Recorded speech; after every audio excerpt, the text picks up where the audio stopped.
பாராளுமன்றம் அடிக்கடி ஒத்திவைக்கப்படுகிறது, எதிர்க்கட்சிகள் தகராறு செய்கிறார்கள் என்கிற வாதம் பத்திரிகைகளிலும் வரும், மக்கள் மத்தியிலும் அப்படிப்பட்ட ஒரு உணர்வு இருந்தது. அவையை நடத்துவது என்பது அது மேலவையோ மக்களவையோ சட்டமன்றமோ இதை நடத்தக்கூடிய பொறுப்புகள் ஆளுகிற அரசாங்கத்துடையதே தவிர எதிர்க்கட்சியினுடைய அல்ல.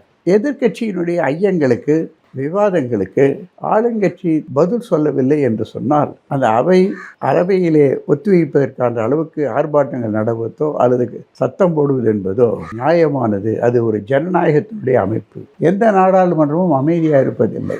ஜப்பானிய நாடாளுமன்றத்தில் ஆளுங்கட்சிக்கும் எதிர்க்கட்சிக்கும் அடிதடிகளே நடக்கும். ஒரு குறிப்பிட்ட காலம் வரை பிரிட்டிஷ் நாடாளுமன்றம் கூட அப்படித்தான் இருந்தது. அந்த முறையில் இந்த நாடாளுமன்றம் ஒத்திவைப்பதற்கு ஆளுங்கட்சி தான் காரணம் என்பதை அவர் வலியுறுத்தி குறிப்பிட்டது நாடாளுமன்றத்தில் இருக்கக்கூடிய அனைத்து தோழர்களுக்கும் ஒரு புதிய வெளிச்சத்தை கொடுத்தது.